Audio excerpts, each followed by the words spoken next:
Exciting. So here's what we're gonna start with. What's new with you?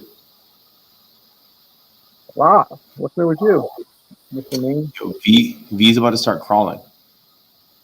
Right? Good, that's awesome. Thick fuck hasn't crawled yet. But she got to the point where she's picking her hips up and like she's like getting into not a plank, but like the bottom of a bird dog or a bear crawl. She's in like bear crawl position. Okay. Right? But she's not like making any moves yet. Mm-hmm. The black belt that I'm out here to study dog training under. Yeah. Capped me twice in the first round. Really? Yup. First thing, wrist locked me. Oh, come on. Wrist locks are so cheap. He's gonna be so excited when he hears you say that. It's so Second, cheap. But we just talked about this the other day. Remember I told you the guy that was like, where the guy was just preaching like wrist locks are cheap, and then all he did was try to wrist lock everyone. no, Jay's big on wrist locks. Second thing, so he mounted me and then smothered me with his face. Smothered you with his face. Okay. With his cheek. Interesting. He had so much control that I should have done something earlier, right? But Yeah. he did so many things right, and I didn't do the things that I needed to do right, that by the time I recognized where we were, he was able to successfully smother me with his cheek. With his That's cheek. how good this dude, with his cheek. This dude fucks people up with a cheek.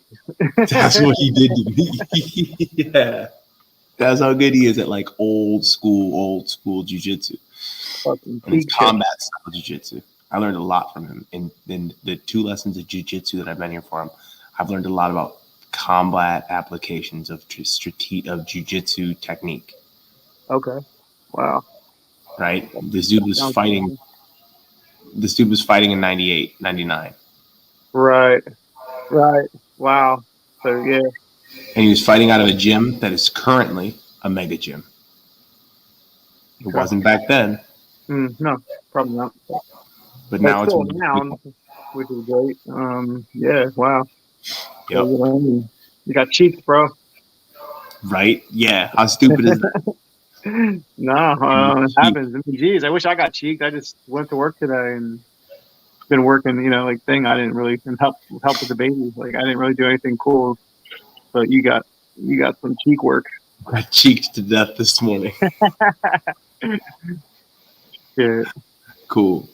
All right. So what was the card that just passed? What do we have? What are we recapping? What were your highlights? Yeah, let's do quick. I mean, that was the Blaydes Daukaus. I think we got the Blaydes. We predicted that pretty well. Not that it was much out there of a prediction, but I mean, I think.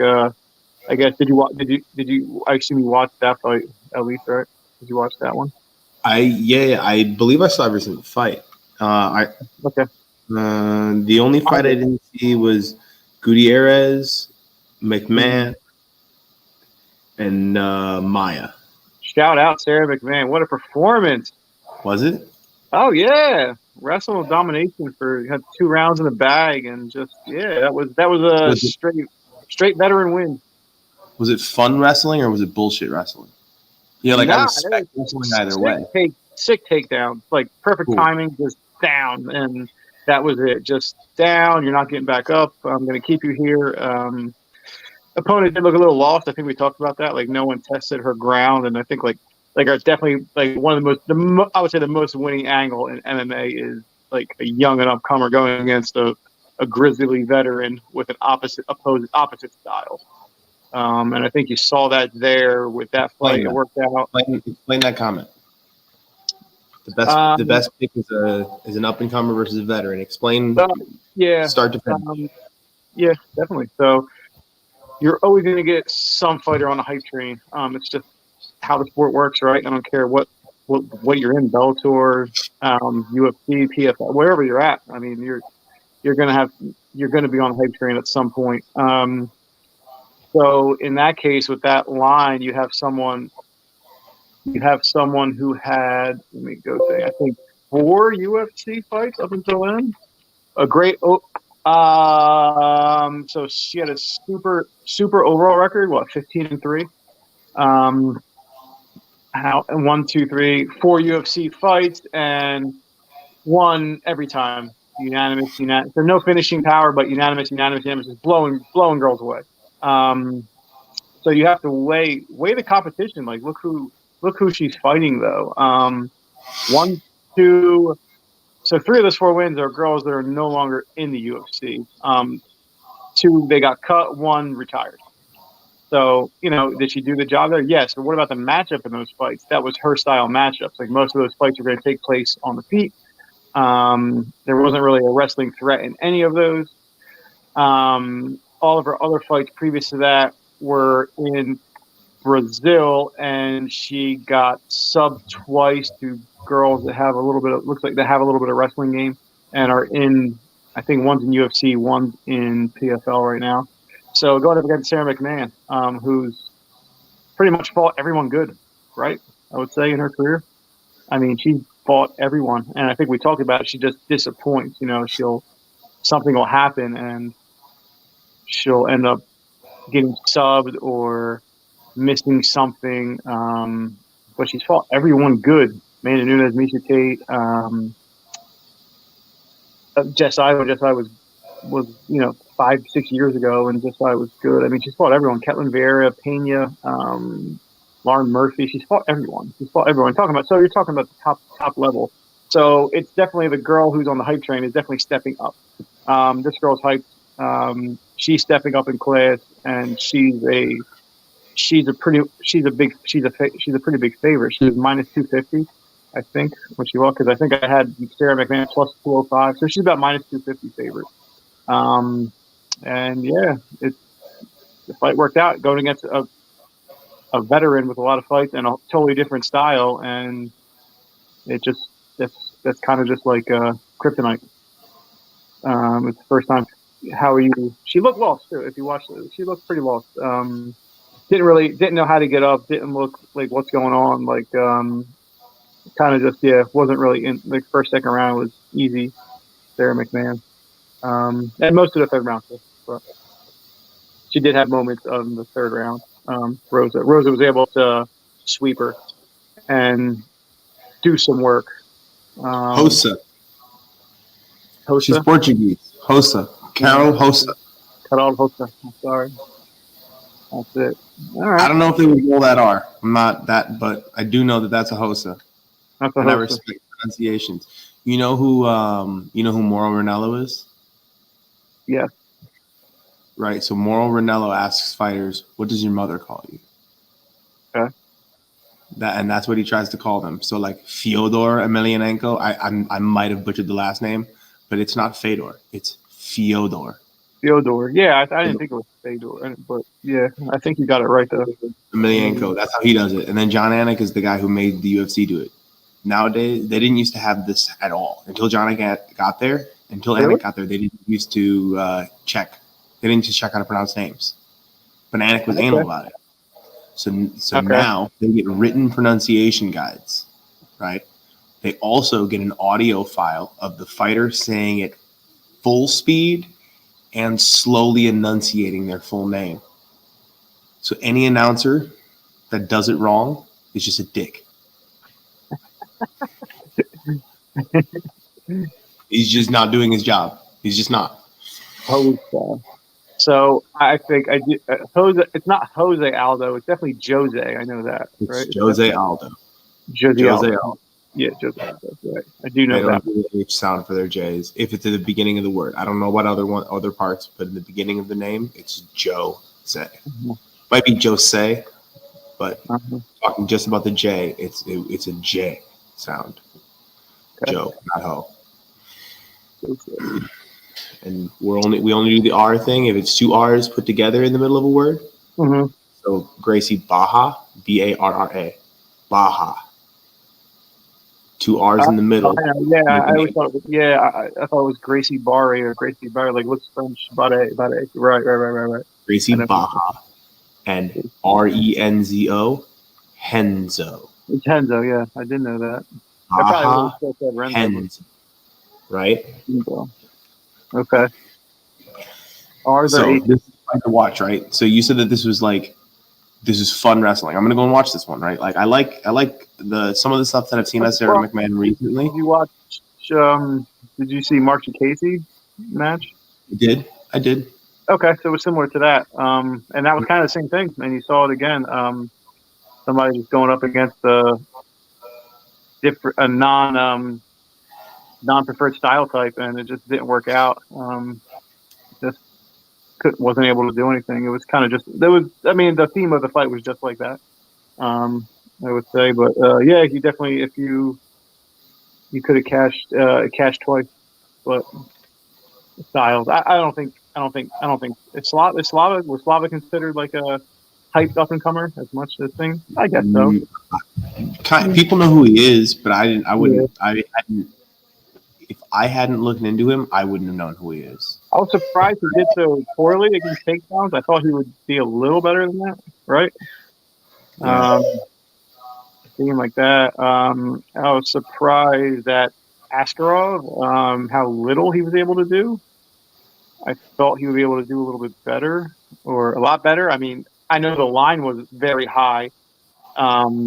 So, hey, if you bet KKF, you cash pretty big. That's a big underdog score. But, yeah, you don't really see a huge underdog like that in men's MMA perform that, like that low of a caliber, like no strikes, not being able to get your bread and butter off.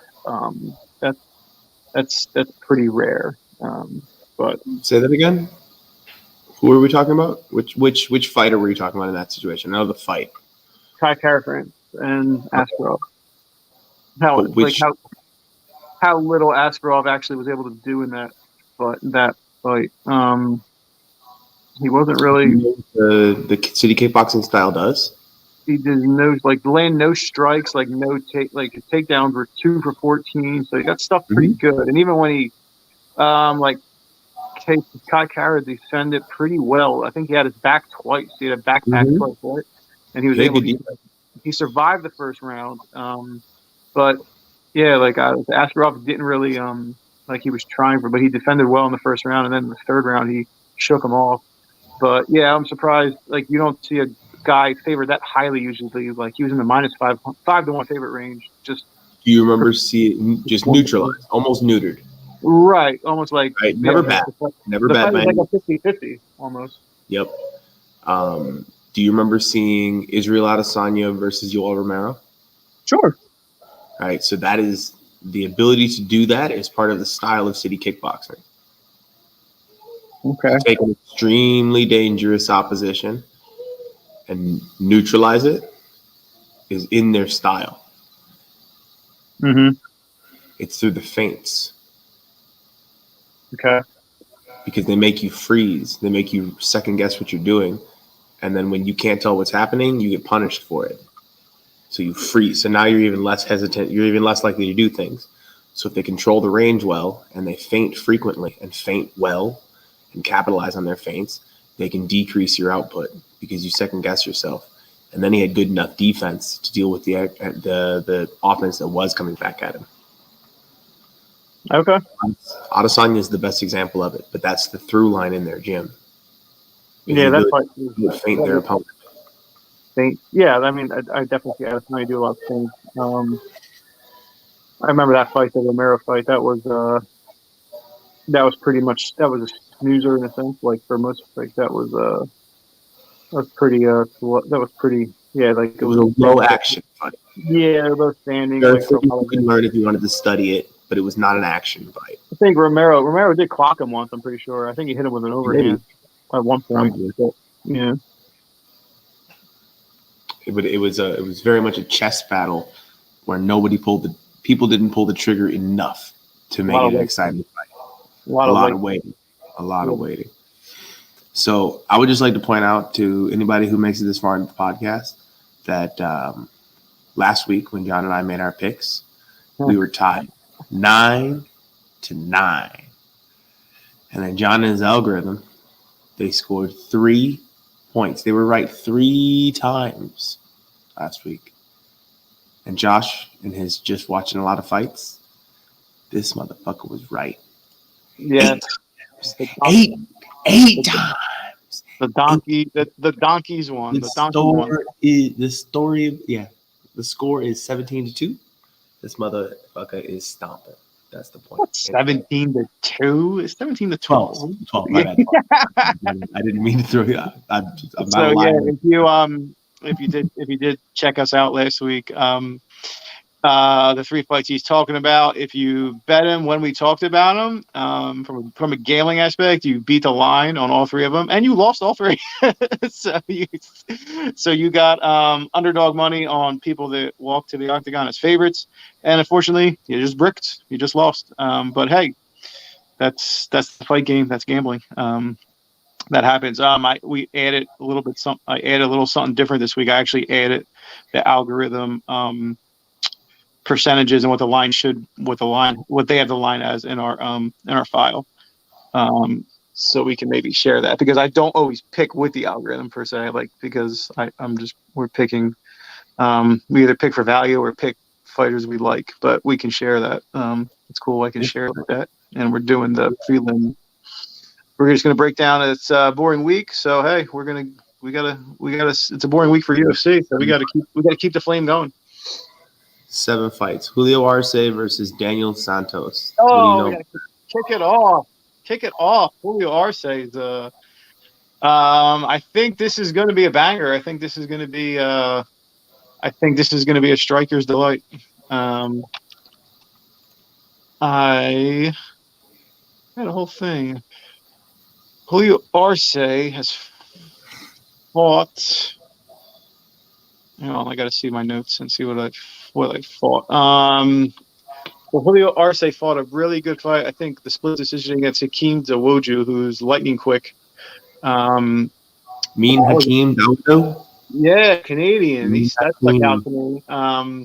Arce also beat Ige unanimously in a decision. Julio Arce beat Ige? Yeah, he did. 2018 unanimously, 3 rounds. He got him. He did get caught by Song Yadong, but that's no shame in that. Song Yadong's been fighting very well recently. But he's fought some good guys. This is definitely step up in class. I think he's from East Coast, right? Arce fighting out of Queens, New York. Tiger Shulman. Where he actually trains. Oh, Tiger Shulman? He's a Tiger Shulman guy. Yeah, so he's a 2nd degree black belt. Tiger Shulman's. He's definitely fighting. So Santos, I won't sleep on Santos. If you look at the Excel file, if you take a look at the Excel file, this line this line's very close. I think the line's sitting at -200. This is it's pretty close to where it should be. It's tough. Santos shoot the box, representing, I think, Diego Lima. He recognizes as his coach. I wouldn't.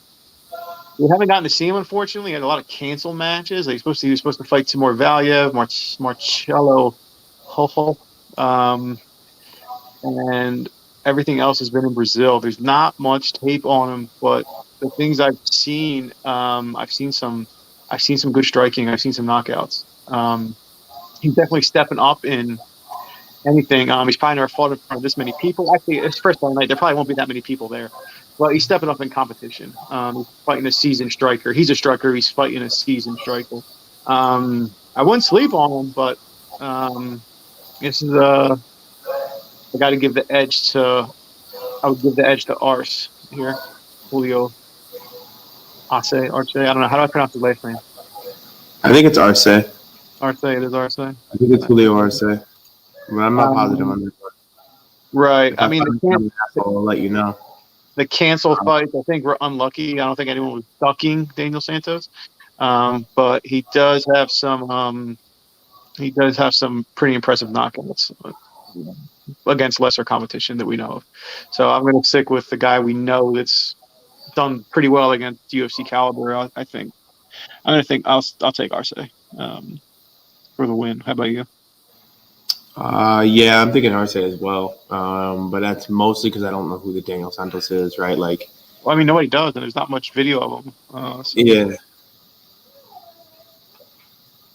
So, Yeah. That's a lot of canceled fights. He's had a lot of canceled fights.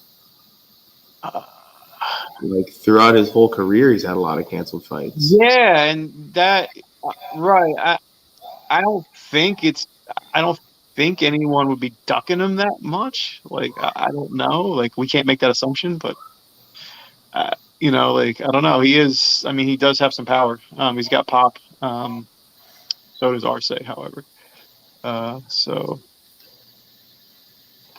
Yeah, I'm going Arce. All right, let's go. Next fight, sir. Mike Malott versus Mickey Gall. Yeah. Mike Malott is? Yeah, and Mickey Gall is New Jersey. You probably know who he is, right? He's a great grappler. I met him once.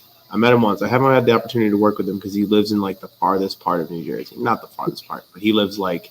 He wouldn't wrist lock you. I don't think he would wrist lock you. He probably wouldn't have wrist locked me. Nah, he's training other shit. Are wrist making a comeback, by the way? Are wrist lock making a comeback? 50. The dude's almost 50. Mickey Gall? No. The dude who wrist locked me. Gotcha. Almost 50. He foot swept me, wrist locked me, and smothered me with his cheek. The motherfucker. It's a straight bouncer tactic. Right? Quick sweep, smother your drunk ass, and I'll just wrist lock you and you'll be. It's kind of funny. I don't know anything about Malott. I met Mickey Gall once. He's big. He's my size, right? Like I'm pretty skinny when I'm in shape, but like Mickey Gall's every bit my size. Chiseled. You're not skinny. You're chiseled. Sure. Like Mickey Gall is my size and fighting at 170, and I used to fight at heavyweight. I haven't had the opportunity to work with him, but I guarantee you that's not a weak man. He's a grappler. Like I guarantee you that's a strong dude. I don't know anything about his opposition, but like 7 versus 7-1, and this is, dude. I bet you if I look at Mickey Gall's whole record, this is like one of the most reasonable fights Mickey Gall's ever had.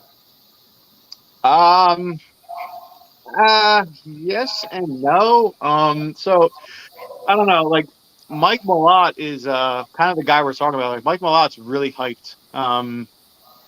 Apparently the guy was an amazing athlete his whole life before he started MMA, and he flirted with MMA. And since he committed to MMA full time over hockey, he's been unbelievable, and no one has enough good things to say about him. I think he's Team Alpha Male. The guy's Mike Malott is freakishly strong. And I've seen some of his submissions, and they're just like really just looks like he's squeezing people's heads off. Like it's insane, and they can't tap fast enough. He looks like he's really strong. We haven't really seen him strike as far as like in a UFC caliber fight or strike for 15 minutes. I don't think it would be that impressive, but his wrestling and jiu-jitsu pedigree seem to be there. Mickey Gall's a grappler by design. The only problem I have is Mickey Gall's lifetime, his takedown percentage is terribly low for a guy that wants to be a grappler in a high-level fight. I think it's like 25%. It's pretty low. I mean, he didn't get Alex Morono down. He also failed. He didn't get Mike Perry down, who I think Mike Perry's body type and strength resembles Mike Malott a lot. Maybe Mike Perry has better takedown defense than Mike Malott. I'm not sure. But pretty sure Mike Perry took him down. He did. Mike Perry did take him down. He took him down a couple times, and he was successful. So I'm going to say that Mike Perry's takedown defense and Mike Malott and their strength is at least even or on par, which I think gives him a big edge here because Mickey Gall is not a striker. He's going to try to win the fight on the ground, and I don't think that favors him here. And I want to say that Team Malott kind of knows that, and they're kind of putting him in a good spot to look good and win a fight. I think this is a really good I think this is a really good matchup for his first contender series fight. And you see the line's going up. I think he's minus 220 now. He opened like minus 150, minus 160. So people are starting to jump on this because it's they're seeing it as they're going to see it as they both have the same style, but Malott has more, but is a little bit better. But I don't know.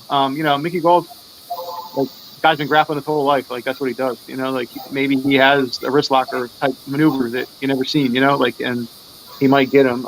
He's also fought 15 minutes a lot of times against UFC caliber guys. He hasn't done well. He's looks like 1-3 going the distance. But just to be in there 15 minutes, that says a lot.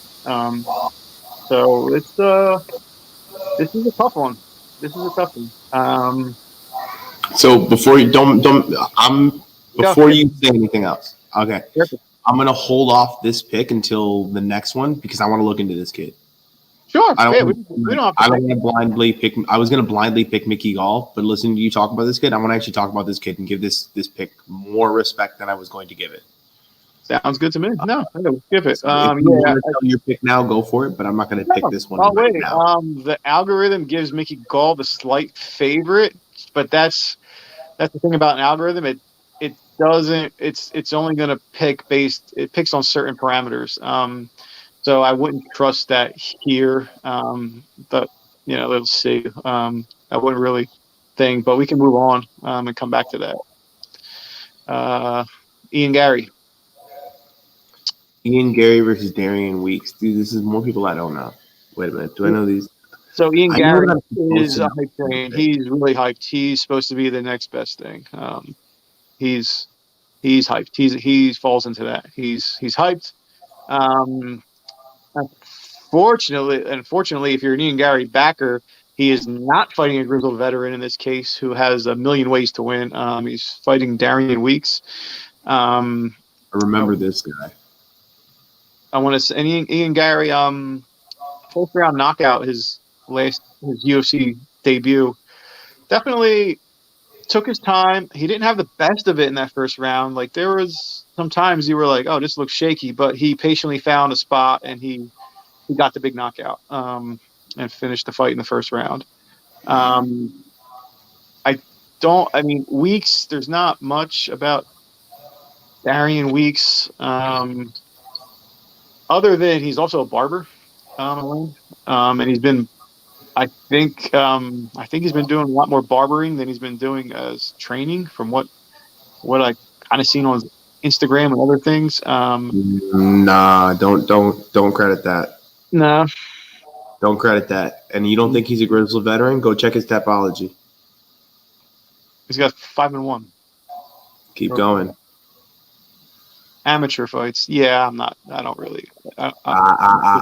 Look at how many fights he had. That's I'm pro. What's the difference between a professional fight and an amateur fight? A lot. You ever seen an amateur fight in New Jersey compared to like other places? You know what the difference is? A lot of headgear and things. There's different rules. New Jersey and Philly are not like the rest of this country. And not like the rest of the world. The difference between an amateur fight and a professional fight is you get paid in one. That's it. You get paid if you win? Those are fucking fights. Okay. Right? He has 18 amateur fights. Right. And I always look at them. I look at them, but I'm not telling you. I don't recognize anyone. If you don't recognize anyone's name, it's still experience. Yeah, this is a grizzled veteran who took his time to come to MMA or took his time to go pro. He went pro 4 years ago. He went pro at 24, and his first amateur fight. Let's see. He had 15 amateur fights in 2 years. He had 18 amateur fights in 2 years. Mm-hmm. That's a crazy learning curve, and he won 15 of them. This is a grizzled veteran.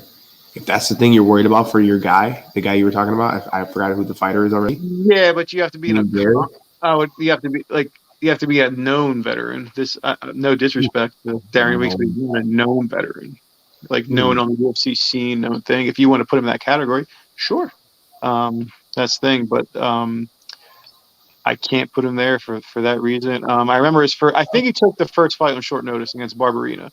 Agreed. And he made a decent showing of himself, if I remember correctly, but he didn't win, right? He lost unanimous. I remember he was a pretty big underdog too. Like he was a late replacement, and he was underdog.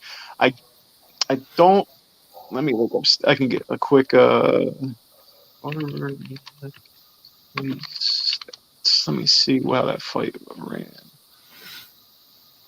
That fight. Darian Weeks. So that fight. Unanimous. They gave Barberina got the unanimous decision, but Weeks definitely won a round. 29-28 all over.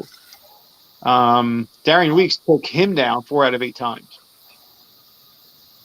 Which he also Matt Brown took Barberina down too. So maybe his takedown defense isn't really that amazing. I guess we can say if he's getting taken down 50% of the time. But still, it was he won around. Kid's good too. This Ian Gary kid's really good too. Just looking at his record and looking at who he fought and their records, like this kid didn't fight shit cans to get here, and normally you do. At least the record. Cage Warriors, right? It was like legit competition. Yeah, but even then, like a lot of times, no disrespect to Jordan Williams, but that was his last fight. Jordan Williams looks like he could be my brother, and he's from my he does county. A little bit. He's from my home county, which is super weird. But he fights at a yeah. He if you look at his tapology, he's from Menominee Falls, Wisconsin. It's 15 minutes from my my hometown. Like I'm not talking like 15 minutes from the city of Milwaukee. No. 15 minutes from my hometown. I grew up outside Milwaukee. The homeboy could be my brother. He's 9-5, right?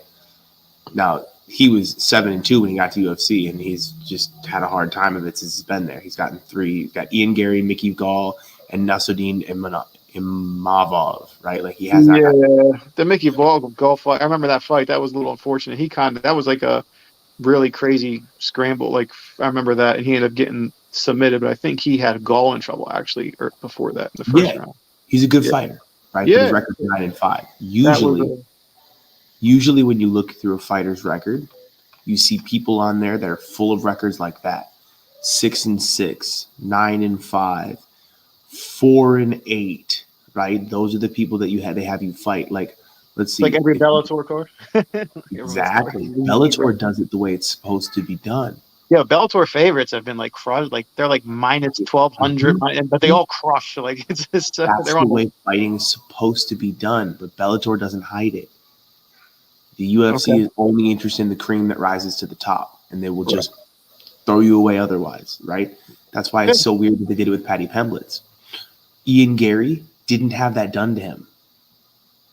Mm-hmm. Look at his record. There's not a bunch of – there's like one guy on there that's 5-4, and then there's one guy on there that's 9-5. There's 2 guys on there that are 5-4. Other than that, it's 17-6, 6-2, 2-1, 2-0, 4-0. Like – this is a guy to look into. I don't know who he is before this conversation. I just knew people were referencing him. Right. You don't have to. No, I have to now. Yeah. I mean, Weeks looks like he was his plan of attack against Barberina was pretty well rounded. He landed a good amount of strikes, takedowns as well. I'm going with Weeks just because I want him to win. Wow! I'm even willing to take this loss. I have no idea. That's like that's the big. Yeah, I mean, Ian Gary is a huge favorite. But slow the brakes. Like on that big favorite, he's almost like minus 400 now.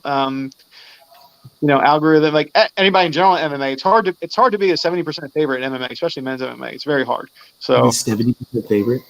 70% would be the line would be like around. Let me tell you, like it's just hard in general to be that high. 70% would be like minus 230 range. It's very hard to do that. I think that's why I have Ian Gary should be like a minus 250 in my opinion, but he's like minus 400. So definitely won't recommend. You know what I say that? You know what I have to say to that? What? You, Ian Gary. Let's go, Darian Weeks. Ooh. I like it. I'm gonna go Ian Gary. I'm gonna go Ian Gary because I think Team Gary is doing I think they're. I mean, Weeks is taking this on short notice. Credit to him, but I mean, he's fighting he's taking it on short notice. Damn, I shouldn't have locked it in. You can change your pick. It's not with you. No, I'm still with you, Weeks. I love the spirit. All right, let's see. That's the Josh Moody. That's it. He's sticking with it. I like that. Are you picking Gary or Weeks? I'm picking Gary. So if you pick Weeks though, if you pick Weeks, you get like 3 points instead of 1. You know that, right? I mean, we can talk about setting a point system that reflects that kind of stuff. Otherwise, it's not fair to pick the dog. You have to go for it. All right. I don't know enough to establish a system like that. We can do that. We should definitely do that. No, the Anakin guys do it. Yeah, they have a weighted system, and I'm interested. But not today. Today it's still straight picks. All right, but I'll give it to next one. Ooh, Fluffy. Let's go, Fluffy. Anthony Hernandez. You know, really, you've heard of him a lot, but not Ian Gary. Yo, yeah. But I've seen Fluffy fight like 4 or 5 times. Yeah, I'm pretty sure I've seen him fight too. But I didn't know he was. I didn't know it was like a household or a thing. That's pretty. I don't think it is. But here's why I know Fluffy. Do you know who Jordan Wright is? Beverly Hills Ninja, right? Yeah. Yep, the Beverly Hills Ninja, right? So I watched that episode of the Contender Series. I watched that fight, and I watched Jordan Wright go out. I was like, I hate you. I hate everything about you. And then the more I learned about him, I'm like, I should love you. On paper, everything I love. But I look at you, don't like you at all, right? And then Fluffy beat the fuck out of him, or won. Whatever. I remember Fluffy winning. Fluffy beat the fuck out of him in 40 seconds. All right. Okay. Then Fluffy came to the UFC, and Fluffy fought Marcus Perez, who's the circus freak that's at the top. The top of 170. He fought Diego Sanchez through the illegal knee. Michel Pereira. Oh, Pereira. Okay. Marcus Perez is kind of like one of those. He's like a capoeira style guy where he just does wild, crazy shit. Right. He's not as flashy as Michel Pereira. I think they fought each other. But he's one of those, right? So he fought one of those and lost, but he looked good. And then he fought the Asian dude, Jian Park, submitted him. I don't know who that is. Lost to Kevin Holland pretty quickly. But then... but that was unlucky. Like, he just got caught with, I remember it was a knee, and he just crippled him. Like, it was a perfect knee to maybe a liver or something. Something vital, for sure. But then he survived the onslaught of one of the more decorated champions in the history of Brazilian Jiu-Jitsu. Survived his grappling onslaught for an entire round and submitted a multiple-time world champion. Yes, I think that was the biggest payout of last year, actually. I think if you had Fluffy by submission, I think it was like 200 to 1. I think it was like 100. I think it was 20 to 1. I'm sorry. So like $100 would have got you at least $2,000 back. I think that was one of the biggest comeback payouts of last year. It was something insane. Yeah, like he submitted like the guy who was supposed to submit him, like a complete reversal, huge upset. That was that guy. Okay, you're right. I do remember that. Yeah, I mean, I think I like Hernandez here. I think he's well rounded. Actually, pretty well rounded. I've seen his striking too, and I don't think it's far from poor. So I don't. I have Hernandez here. I think Hernandez too. All right. Well, is a good point. I don't know who Fremd is, but I looked at his Tapology and he looks familiar to me. Like I've met him before. That kind. I just watched him fight. I just watched him fight on LFA. I think Yeah, I just watched his Hanato Volante fight.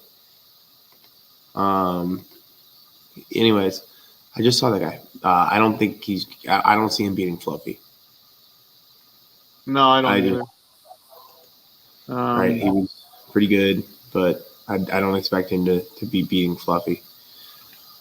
No, I actually like Fluffy. I think Fluffy's good value right now. I think Fluffy's a good bet. All right. Versus Aspen Ladd. What to make of this fucking fight? So like Raquel Pennington's stepping in short notice, and Raquel's like kind of been winning. Like she's been winning. Outside of she fought Holly Holm, right? She fought Holly Holm. Holly Holm beat her up pretty good. Like Hey, wait, real quick. Let me interject here too. You know who Brendan Allen is? Brendan Allen, yeah, of course. Yeah, he beat Brendan Allen too. Fluffy beat Brendan Allen too. Oh, back different. Yeah, you're right. I think I did on see the that regionals. on the scroll somewhere. I think I saw that somewhere. You're right. Yeah, well, I think Fluffy's a good bet here. I think he's only like minus 160 right now. I think Fluffy should be like minus 250, and I think you'll see that go up by the time they fight. I think Fluffy's a really good value right now, for a favorite, and that's pretty rare.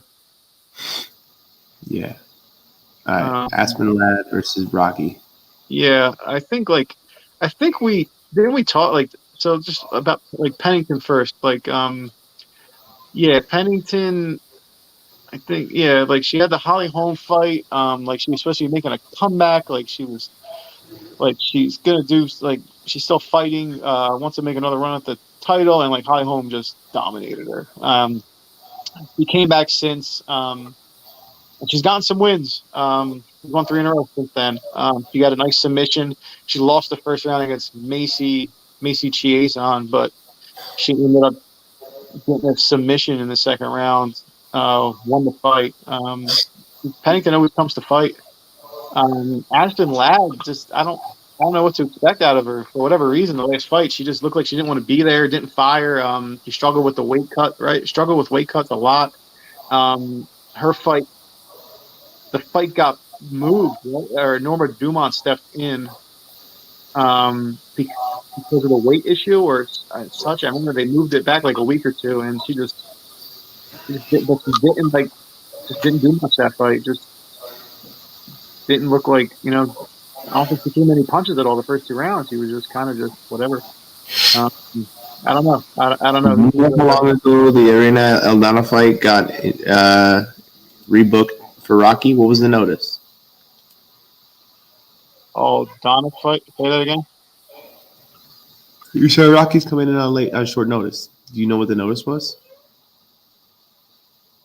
Yeah.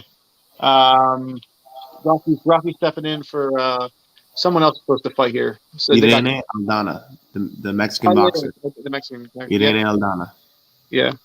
So she's stepping in. But I mean, Rocky's a pretty big favorite. She's like minus 220, which is pretty big to step in and over Ladd. Like Ladd's a big prospect. She looked so bad her last fight that the line is just not reflecting her talent, I feel like, or I don't know, maybe lack thereof. She just looked like she didn't want to fight anymore the last fight. I think we talked about that fight because I think we trained the next day and I remember, but go ahead. What do you think? I'm pretty torn here. I don't know. Ladd's last fight, Norma Dumont. I don't remember the fight against Norma at all. But yeah, we might be training together the last day. Oh, I do remember this. Yeah, Ladd she had like a big layoff or something, didn't she? 2020. She had like a 2-year layoff. She had a big layoff, right? I think she missed a bunch of fights in between. And then she showed up and just wasn't herself. And then wasn't there like talk about her coach being an asshole or something like that, or being mean to her? She missed weight, and apparently she struggles. She like making weight is a real problem from her. I think she passed out or something. Then she passed out like making, and then so it was like a 2-week break for her, and they Norma Dumont stepped in to fight at a catch weight, and and she was happy. She got a lot of haters online about saying like she's unprofessional, she can't make weight, but she kind of almost killed herself making weight. So it's scary that people would attack that. Like you don't understand how hard it is to make weight, especially But for those people are also right. Like, you have two jobs: make weight and fight. It's two separate jobs. It's two separate paychecks. Girls have a tough time making weight. You're right. You're right. Did you listen? If you go and watch my Origins and Expert with Leah Letson, she was walking around. She got signed to be 135. I don't want to give away her actual numbers because I don't know how much of that's public or how much she'll care or whatever. But like, she was signed to fight at 135, and then all of a sudden she was walking around at a weight where that was a literal impossibility. And it wasn't like she wasn't training. It wasn't like she wasn't eating right. Yeah, she did that shut her body down, and she could no longer make weight. Like, I was training with her, and I'm not telling you like, oh my god, she was training like she had to fight every single day, and it still wasn't coming down. But like the amount that she was doing, and I know her, the dude, her nutritionist lived with her and was cooking for her for a while. Like, nobody could figure it out. She had to go see a bunch of doctors and figure it out. It's actually like, the more she would tell, that would actually be a really interesting story. Yeah. But yeah, so like, but then at the same part, like, she just didn't fight for that long. Like, you have two jobs, you get two paychecks. The first, and I'm not saying it should be like this, but this is how it is. Your first job is to make weight. Then you get paid. Now you get a bonus if you fight, and if you win the fight, more or less. That's basically how the pay structure is. Right. You get a show purse and a win purse, like right. And then show money is signed when you make weight. You got to make weight. No ifs, ands, or buts. And if you can't make weight, that's not your weight class. Right. I think that's the thing. I don't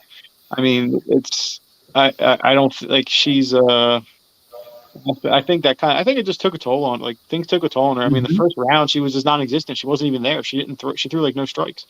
Most of the second round too. Her coach got in her face and was, and it was on TV. So her coach he was trying to motivate her though. He wasn't saying like, do you want to be here or not? But it just looked like she didn't want to be there for whatever reason. Things happen. Like, people, they're away from the sport. Like, so I don't know. I don't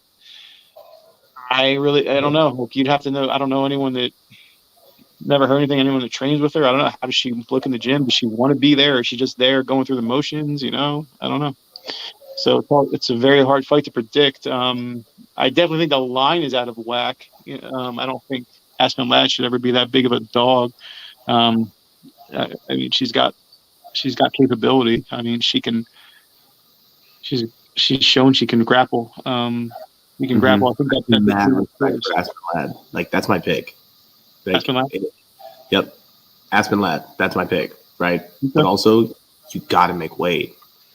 If you don't make weight, it's not your weight class. And there's nothing wrong with that. No. Right? No, maybe you take time off fighting. Maybe you fight at a different weight class while you figure your shit out. Like, there's ways around it. But there's, like, if you can't make weight, it's just not your weight class. Don't worry about it. I would rather, like, I want to see that success. So Aspen Ladd by, I don't know, W. Aspen Ladd, yeah, she's still in the top 5 in bantamweight. So yeah, she's, this is a tough one. I mean, I can't back Ladd, so I guess I'll go Pennington, just to be devil's advocate thing. I mean, I think I would like to see Ladd win, like, just show like, hey, like, I'm still here. The last fight was just a one-off. I just didn't have it mentally and thing, but. I mean, I can't back that. So I would, if you want to bet that fight, I would say don't steer away from it. It's just tough to do that. But if you are, I mean, I'm going to go with Pennington, but I would say it's tough. It's tough. You can't make guesses for how people's mental states are. I mean, it's hard. That's a hard game. Yeah. I got you. Sorry, I got distracted because I'm an irresponsible child. And I'm color coordinating our fucking spreadsheet instead of talking about the shit. We can fill that in later. It's not a big deal. What? You would think that. But Josh's broken brain is now doing the wrong things. John's brain can do it too. It's pretty easy. Josh's brain is broke. Josh's brain fixed it. Don't worry. We're going to have to fix some shit. But I think you're going to be in charge of the Excel sheet anyways, because that thing stresses me the fuck out. I never have to use those things. I use them at work. So yeah, you came in and you were like, oh, I'm just going to add a line. And I'm like, I hadn't even considered this line. I was going to tell you.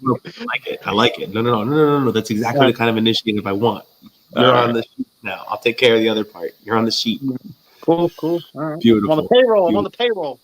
Yes, absolutely. You got a job. From Hell, Vince Pichel versus Mark Madsen. From Hell, Vince Pichel. I mean, dude, I never even heard of this guy until like 2 or 3 fights ago. I didn't know he was on like anything tough enough or anything. And all I've seen, I'm like, this guy's fucking tough as hell. He is tough. Huh? From Hell, Vince Pichel's been around forever. I know, and I never heard of him. Never heard of him for whatever reason. Like, never heard of the guy. And then I seen his last 3 fights. I'm like, man, this dude can ball. That's tough. He took a lot of time off. Like, I think he had a bad injury, right? Injury or illness? Probably. Something? I don't know. But 2014, Brow versus Dillashaw.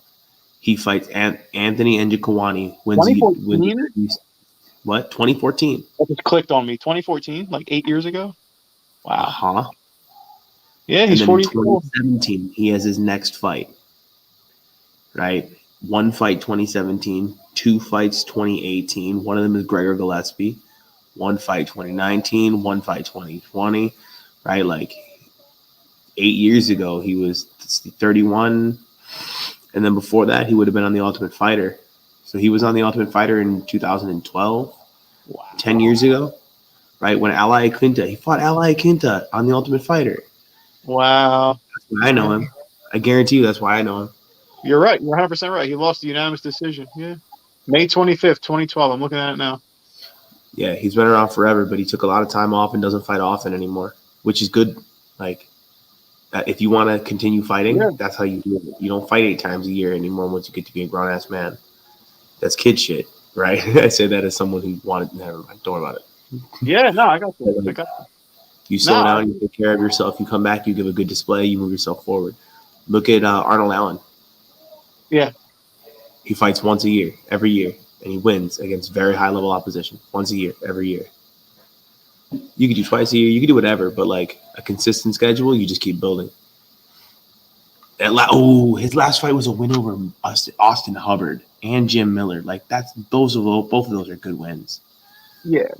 You have to be good to beat either of those. I know Roosevelt Roberts is a good fighter too, so to beat him, that's good. Yeah, Roosevelt's Gregor Gillespie is a motherfucker amongst motherfuckers, so you can't take anything. You can't put anything on a loss of Gregor Gillespie. Did you see Gillespie versus the Brazilian dude in the top 15 at lightweight?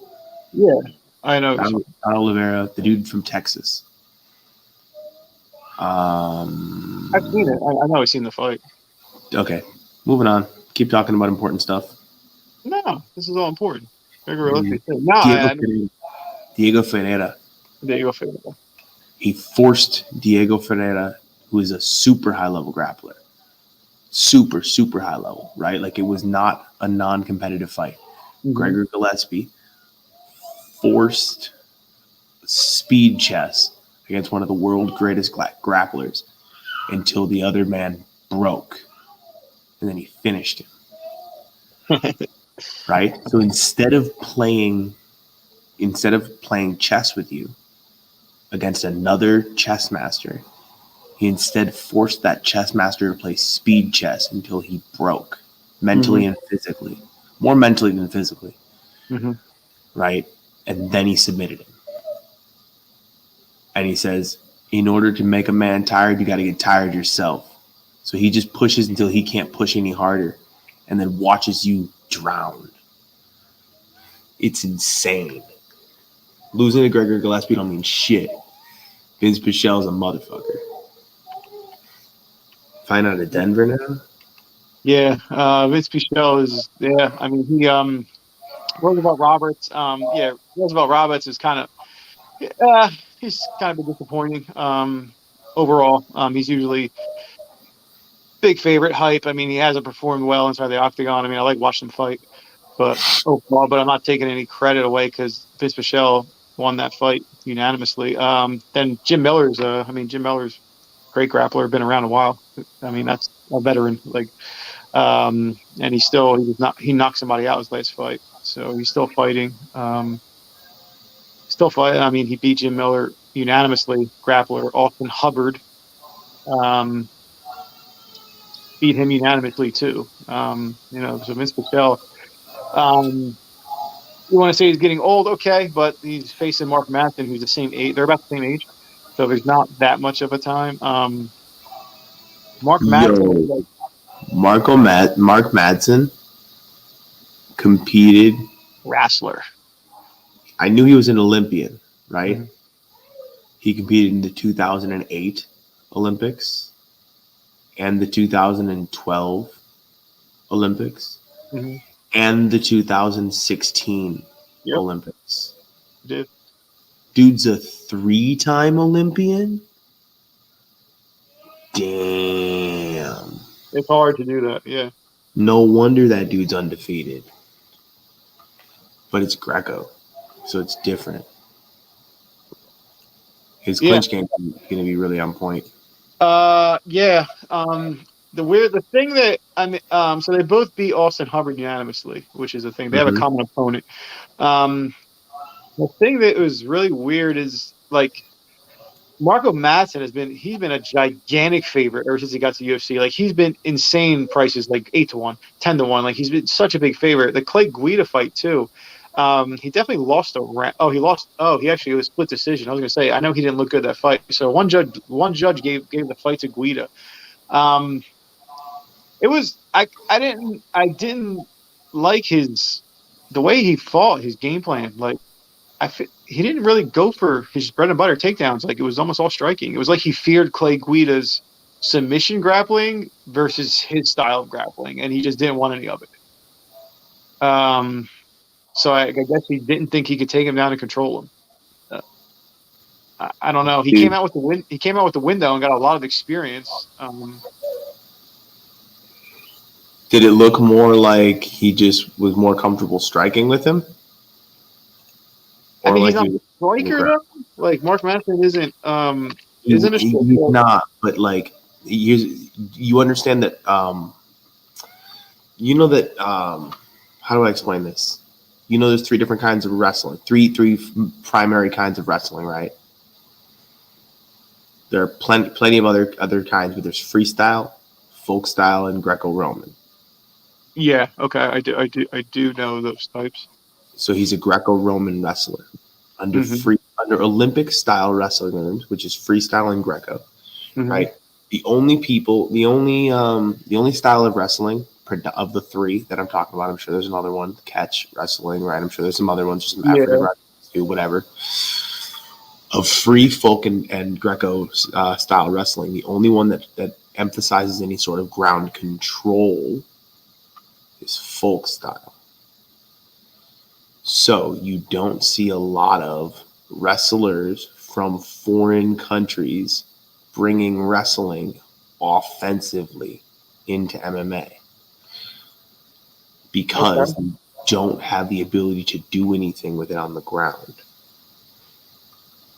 So rather than learn, they just have super ironclad wrestling defense, and they have the threat of a takedown just to mix in with their good striking. Okay. Versus you take someone who's a folk style wrestler. Take a folk style wrestler who was a good leg rider, like there's a match out there. It's Ethan Tomasello versus something Lezak. I can't remember which one of them is the leg rider, but like good long leg riding.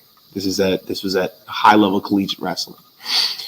You take a guy like that, his style is going to be to bring you to the ground, control you on the ground, and fuck you up there in some manner. Okay. Right. So the people that come out of places like Russia that take you down and put you on the ground don't have wrestling backgrounds. They have sambo backgrounds. Yeah, definitely. Russian wrestlers don't tend to fight. Sambists fight. wrestlers are taken care of in complete other ways where they never consider it. Most of them, not all of them. Okay. So foreign styles of wrestling, America is functionally the only place that cares about mat wrestling. Okay. The rest of the world just does takedowns and back exposure or pins. They don't worry about the control. It's like that. Can I make his touch the ground? His back touch the ground like that? Good. Mm-hmm. Let's get back up and do it again. Okay. It's about explosions. So it's it doesn't apply the same way. Yoel Romero doesn't take people down. He's an Olympic silver medalist. Why? Because his wrestling doesn't translate. Right. It's very likely that the majority of Mark Madsen's wrestling doesn't translate. Right. I mean, I can see that. He had it looks like, he was takedown heavy against.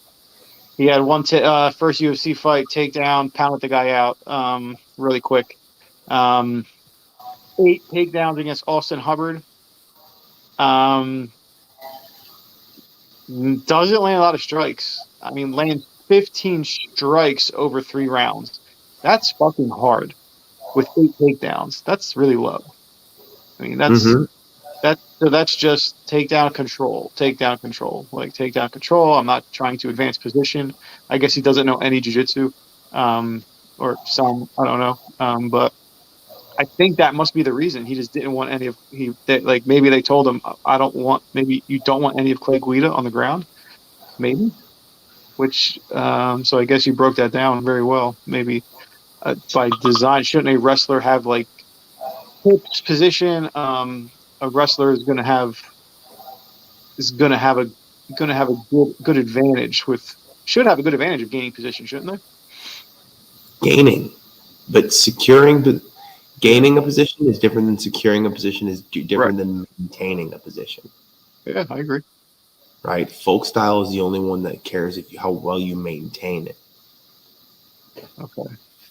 Of the height of the schoolboy wrestling styles, freestyle, folk style, and Greco. Only folk style worries about securing positions.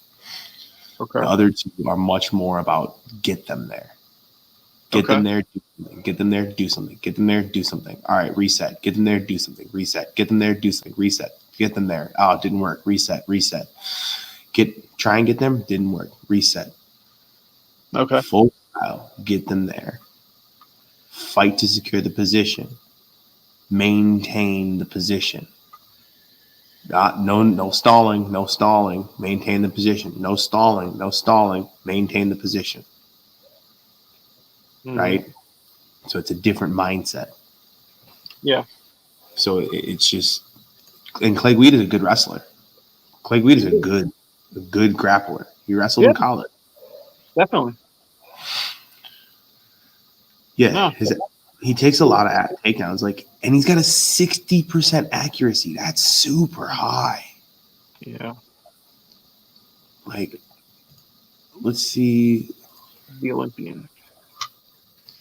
Yeah, there was Madsen attempted 1 takedown total against Guida. That was it the whole fight. So the whole fight took place mostly on the feet. Madsen landed strikes. I'm pretty sure. So it looks like he lost the first round, but then he came on. He won the second and third round. Colby Covington's takedown accuracy is 45%. Okay. Kamaru Usman's accuracy is 49%. Mm-hmm. What did I say Mark Madsen's is? 60? 60.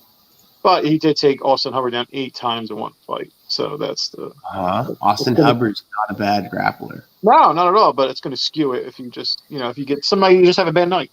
He might never be able to take Austin Hubbard down 8 times again if they trained every day. But for that night, he just got the better of him. It's just, so I don't expect him to hit Vince Pichel off with 60% takedown accuracy. So I don't know. It's tough. Depends on his attempts.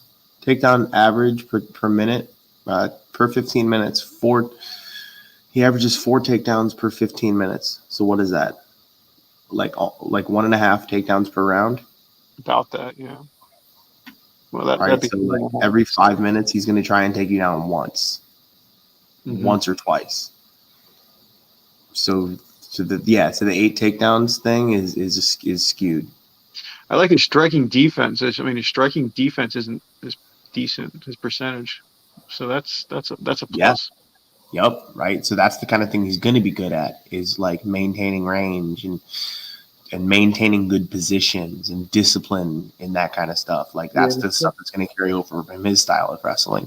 And then if they get to the clinch, that dude's going for a ride.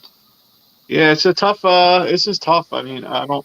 I see why. I mean, I think like I would never think like Madsen with how he's touted would be a dog, like underdog for a fight. But I can see. It says Pichel 60% or -150. Yeah, then that's pretty much what he is. That's he's the favorite, not the dog. Then that's what I'm saying, right, Matt? But I don't see Madsen based on his. Madsen was a huge favorite his first 3 fights. Like he's not fighting. Like he should never be an underdog against in this spot.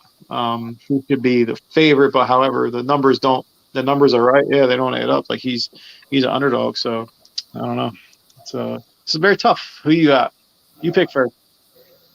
I'm gonna go with From Hell Vince Pichel to spark out Marco Madsen, just to spark the flame. Not to knock him out or anything like that, but just to slow down that 11-0 roll and be that first pickup. Who do you got? Man, I've seen it. Like I think Madsen can. I think if he went wrestle heavy, like I think he can. I think he would do well early. I could see him doing well for the first round. But I've seen Vince Pichel come on in the second, third rounds. Like the man doesn't get tired like out of that. And I don't think I could see him stuffing Madsen. Madsen getting wrestle happy, and I could see him getting stuffed in the second, third round. I could see Vince Pichel teeing off. So I'm going to go with Vince Pichel as well to get this win. But tough fight. All right. Kay Hansen versus such and such lady that I don't know the name of. But I will. Overrated. Kay Hansen. Jesus. She's so overrated, Kay Hansen. Is she? I don't know anything about her. Yeah, she's been I wouldn't know her name. She's been a gigantic favorite. She's very young. She's young. I mean, I think she's 23. 22. Oh, really? Yeah, so she's young. She had a lot of hype, and she just hasn't lived up to it. She's supposed to be an amazing grappler. We really haven't seen that. So I think it's a little. I mean, she got worked. Again, I don't think she's walked to the octagon as like a -250, -300 favorite, and she's. Jinyu Frey fight 3 fights ago. She's losing that fight until Jinyu Frey got caught in a submission. So that was Jinyu Frey's bad. Kay Hansen again. Corey McKenna beat her. Who kind of also didn't fight up to her potential the last fight. Kay Hansen again got worked over by Jasmine Jasudavicius, who had a big reach advantage and fought well. He fought well, won the fight. So yeah, I've been off the Kay Hansen train. I mean, I bet Jasmine the last fight. I'm going to stay off it. I already bet Rodriguez +130. Rodriguez is now the favorite. She's -120. Rodriguez is strong. I see fire, action, a lot of volume. Seen striking power. Hansen to me just looks like, I know they tout her as a grappler, but I mean, she out of the last 3 fights, I mean, if you're an amazing grappler and you're a favorite, I think you got to get a win over one of these 3 girls. She lost off. I mean, she didn't do well. She did get a win, but it was more Jinyu Frey's mistake. So I don't know. I'm off the Kay Hansen. I've been off the Kay Hansen train, so I'm staying off. I got Rodriguez. You ever paid attention to who's in her corner? It's probably good. I want to say, is it the Diaz's? I don't know. Somebody. Kay Hansen is a corner. I don't know. Somebody. 10th Planet. Yeah, no. I see that's the gym, but the town that she's representing is Fullerton. That's where Josh Barnett is. Okay. Do you know who Josh Barnett is? Josh Barnett's the Huggy Bear, the guy. The War Master. That's Chris Barnett. That's Chris Yeah, Barnett. yeah, yeah. You think I'm a Huggy Bear out of Florida or whatever, or Georgia. No. Josh Barnett's the War Master. He's the youngest heavyweight champion of all time. He's a coach now. Yeah. Right? Like, he has a legitimate claim to be one of the 10 greatest heavyweights of all time. I don't know where he belongs on that list. Oh, I remember him now. Yeah, I've seen his face. Yeah. I remember. Yeah. He's still coaching. fighting? Oh, no, he does the color. That's right. He does the color on Bellator. All right. The War Master. He's not retired. He just hasn't had a fight in a minute. I'm pretty confident he's not retired. Damn. But coming out of Fullerton, there's a decent chance that she's working with him. I don't know that, but maybe. Yeah, I don't know who Piera Rodriguez is. Oh, she's fighting out of what country is that? Colombia? I think it's I want to say Colombia or Venezuela. Venezuela, and she's training where? She's training. Oh, Panama. Well, one says I'm confused. I'm not sure. One says Panama, and then Venezuela. So her Instagram says Venezuela, so we're going with her Instagram. Forget about typology. Her gym is in Spain. Spain's been making some good fighters lately. So. Yeah, so when you click on the gym she represents, look at where the fighters are from. Venezuela. The top 4 of them are from Spain. She's from Venezuela. But there's 1, 2, 3, 4 from Spain, 2 from Venezuela, and 2 from England. So yeah, she's not getting Venezuelan who knows what kind of training you're getting in Venezuela. She's getting Spanish training. I was impressed with her. Her fight was, she didn't slow down. She got stronger as the fight wore on. I mean, I've seen gross Kay Hansen. I've seen I haven't seen her answer the bell with like a desperate third round. So yeah, I like Piera here. But Kay Hansen's desperate for a win. She's probably starved. I mean, she's 22, and so I don't know if they're looking to cut her yet.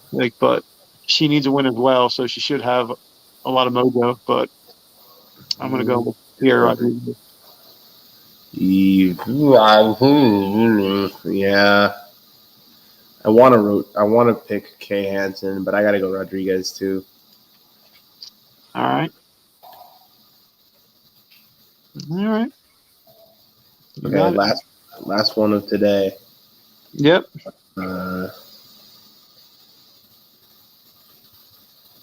Jairzinho, Biggie Boy, Rosenstruck. Oh shit! Yeah. Jairzinho, Biggie Boy, Rosenstruck. Biggie Boy, yeah, Biggie Boy's got power. I think we all knew that. The problem is Tybura has a granite chin. He's tough to finish. I like Tybura here. I like Tybura to get some wrestling off. Be in shape. I think he's going to tire the big dog out. I think he's going to try to wrestle, clinch, grapple, dirty box. I think he's. I think he avoids that knockout strike. I think he takes 2 out of 3 rounds here. I think he wins the fight. I like Tybura.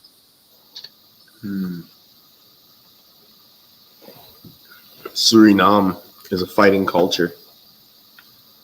I read into that a little bit because I never saw that flag before. When I saw him fight, I was like, "Where's this guy from?" I was like, "I never heard of this place." So I did check that out a little bit. I met a decent number of the Surinamese in the Netherlands. Oh shit! Suriname was a warehouse for Indian slaves, like slaves that had been taken from India. Wow. Mm-hmm. The Dutch East Indian, or maybe the Indians ran the slaves over there. But Dutch East India Company, the warehouse that they had, because they had, the Cuba, Puerto Rico, Dominican Republic, Haiti, Aruba, Curacao, Bonaire. These were all warehouses for slaves, right? Mm-hmm. So then they were taken to Suriname. Surinamese go back to the Netherlands. So they fight in Dutch-style kickboxing. Right. Huh? Dutch style kickboxing is prevalent in Suriname. Okay. That's what we're gonna see. Like he's the first one, right? He's the first one. That's what's coming out of Suriname, and they're close to Brazil. So I bet you we see jiu-jitsu come too. Yeah. They mix Dutch style with kickboxing. That's what we're gonna see for styles coming out of Suriname. Yeah, you're right. He's training at an American Top Team now.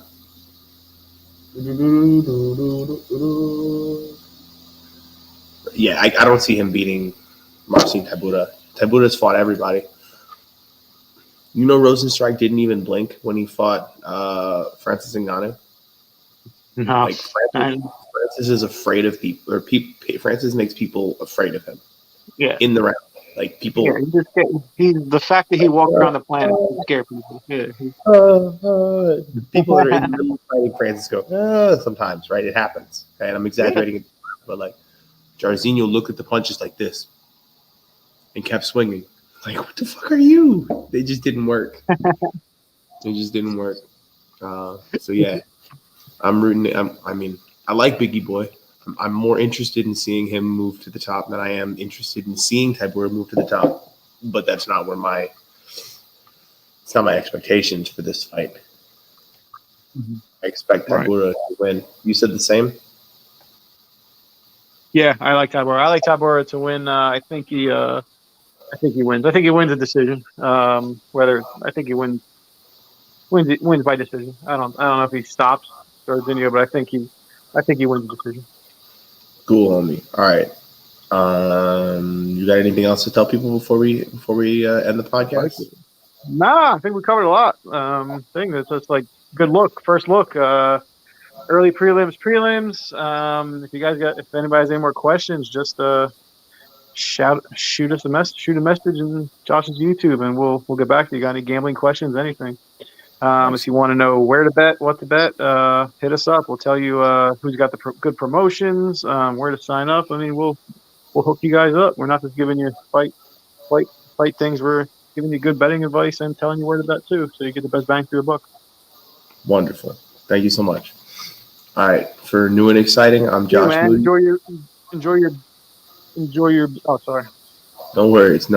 This time, that's John Batanti. How pronounce your last name for me? Yeah, you got it. Batanti. John Batanti. I'm Josh Moody. This time and every time, thank you for being here.